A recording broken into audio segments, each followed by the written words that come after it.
Hi everyone, it's Robin and welcome back to Happy at Home. I am so happy you stopped by today because I have 4 thrift store makeovers to share with you.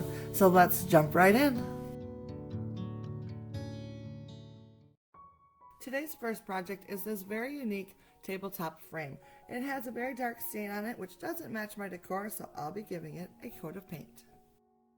The paint I'll be using today is a little hard to show you since I've been using it multiple times before, but it's Decor Arts Americana Decor Chalky Finish Chalk Acrylic Paint in the color Lace. To get started, I simply used a craft brush to apply the paint.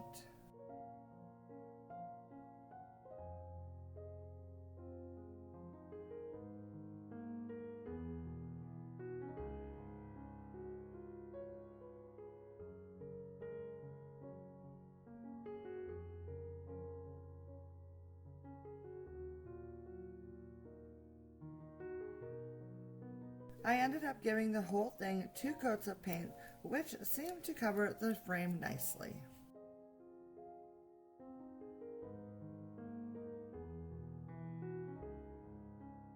Once the paint was dry, I of course needed to stay true to form and add some distressing to this project. So using some fine grit sandpaper, I distressed the edges of the frame and anywhere else which I thought distressing would look natural.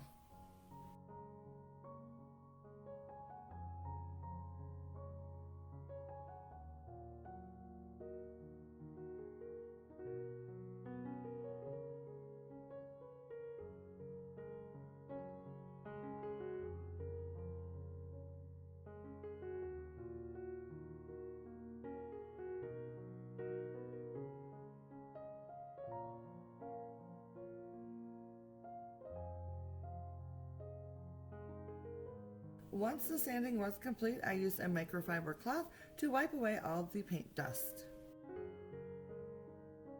I like to add a top coat to my projects to give it a nice smooth finish, so today I am using Decor Arts Dura Clear Ultra Matte Varnish. This is my go-to top coat which I love to use. I applied a single coat of the varnish to the whole frame using a medium-sized craft brush.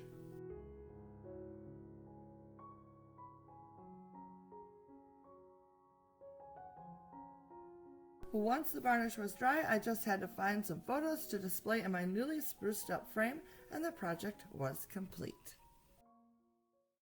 I chose to use the frame on my hutch in my living room, and I think it turned out amazing. I added some photos of the girls from a couple years back, and I think it is really adorable.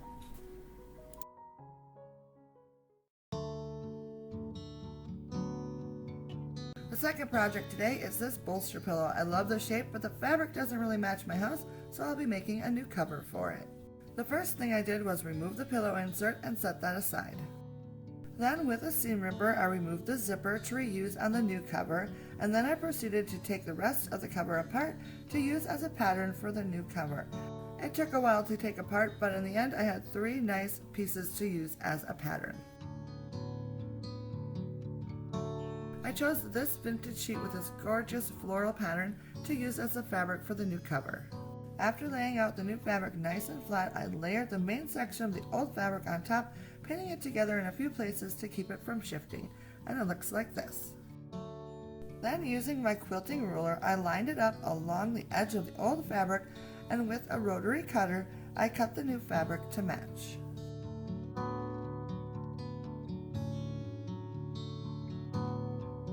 I repeated this process on all 4 sides of the fabric.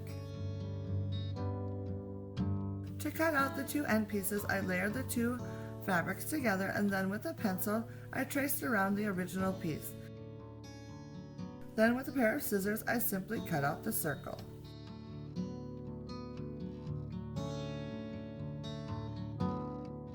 It was then time to attach the zippers. To prep for that, when I cut the fabric out, on one side I used the finished edge of the sheet to save myself some time, but the other edge needs to be finished, so I'll run a zigzag stitch along this edge. It looked like this when I was finished. I then needed to press a 1/2 inch seam along the length of the zigzagged edge. This will give me a nice edge to attach the zipper. I then laid out the zipper and pinned the newly pressed edge to it.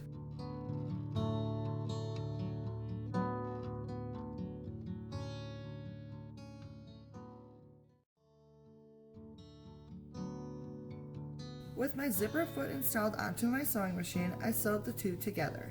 I repeated the same process on the other side of the fabric, attaching it to the opposite side of the zipper, but this time I overlapped the fabric by 1.5 inches so that it would cover the zipper.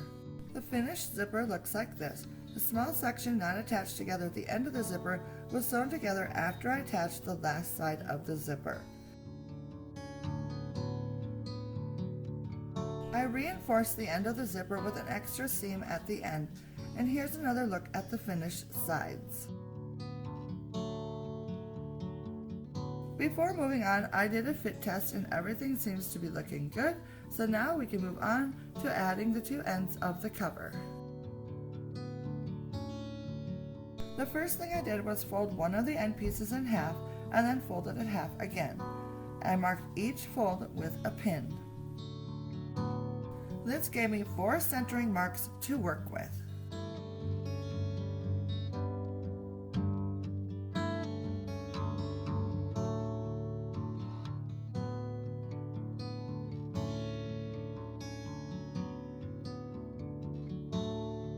Then to the main body of the cover, I added 2 center pins and 2 side pins.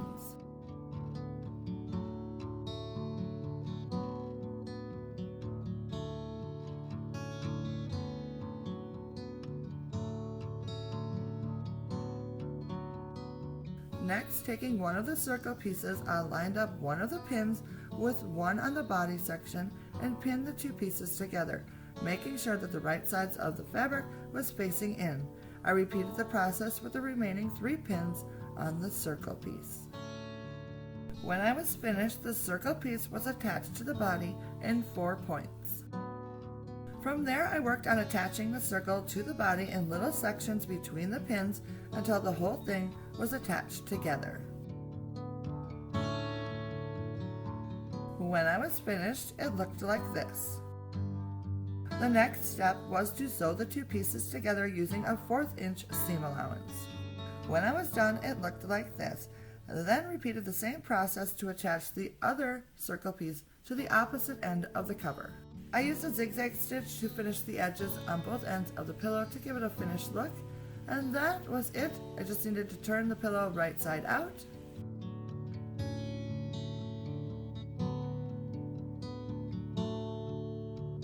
Then all I need to do is pop in the pillow insert and this project is complete. And here is the finished cover. I absolutely love how it turned out. The bright, cheerful colors are so pretty and perfect for this time of year when I want to add bright and colorful accents to my home. Project number 3 is this stand, which I'm hoping to use in my kitchen to hold my tablet or my phone while I work. My plan is to remove the original stand and refinish it to make the wood look older and more worn, sort of like an old cutting board or rolling pin. To remove the original finish, I'll be using Citri Strip, which is a stripping gel that removes paint and varnish and is safe to use indoors. To get started, I poured some of the gel out onto a plate for easy access, and then with a paintbrush, I started applying a generous coat of the gel to the stand. It's a very good idea to wear a pair of gloves to protect your skin on your hands while you are working with this product. So as you can see here, I just worked my way down the stand, trying to make sure that I added a nice layer of the gel to each section of the spindles, and then at the very end, I propped up the stand on a piece of wood so that it would keep it off my workstation, and I added some more gel to the base. You can leave the gel on a project for up to 24 hours. After an hour, it was looking like this, but I ended up leaving it on for about 3 hours. Then with a metal scraper, I gently scraped off the gel on all the flat surfaces of the stand.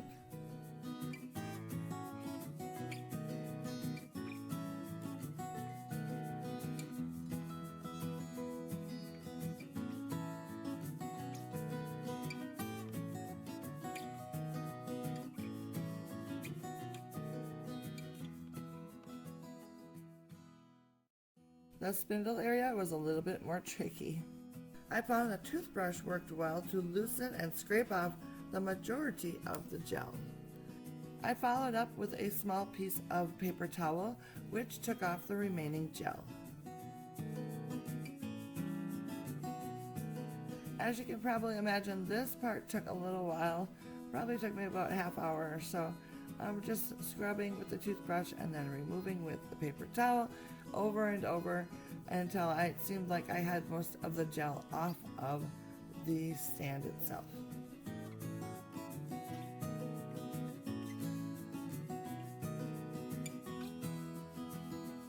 Once I felt like all the gel had been removed, I sprayed the stand down with some water and then used a small piece of dishcloth to wipe off the whole stand. I repeated this process a couple different times until I felt like there was no remaining residue left on the stand from the gel.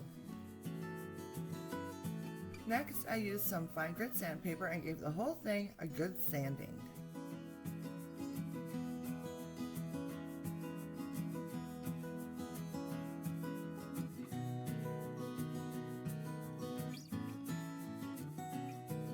Much to my delight, once I was done sanding, the finish turned out exactly how I had hoped, so I just decided to give it a top coat. To do that, I'm going to be using Decor Art's Dura Clear Ultra Matte Varnish. Using a medium-sized craft brush, I gave the whole stand a coat of the varnish.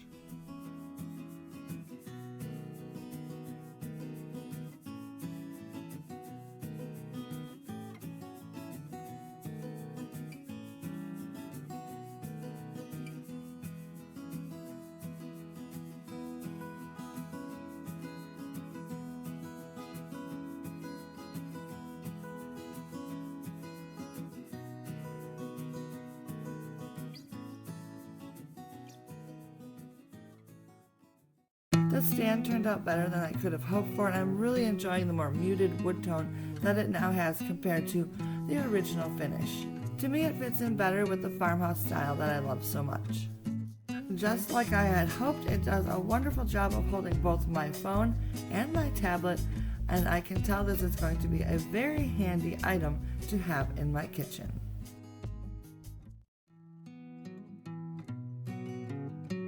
The fourth and final project is a new cover for this pillow, which once again doesn't fit my decor. After removing the pillow insert, I laid the cover out nice and flat on my quilting mat to measure it. Looks to be about 20 by 11 inches, so I know to cut my fabric 21 by 12 inches, and this will give me a nice 1/4 inch seam allowance on all 4 sides. I have this little leftover from a vintage sheet, so I'm going to use that today. I start by cutting one piece of fabric 21 by 12 inches to use as the front of the cover. I then cut 2 pieces 12 by 25 to use as the 2 back pieces of the cover. This gives me a nice 4-inch overlap on the back side to hold the pillow in. Next, I lay the front piece right side up, and on top of that, I layer one of the back pieces right side down, followed by the second back piece right side down as well.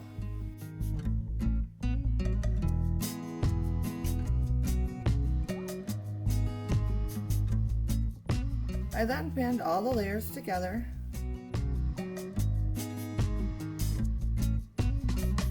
Then, using my sewing machine, I sewed a 1/4 inch seam allowance all the way around the outside.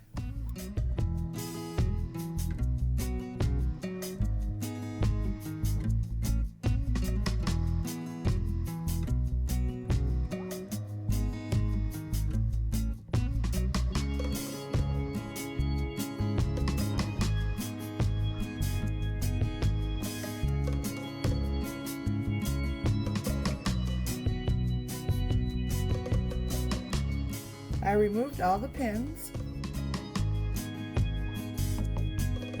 turned the cover right side out,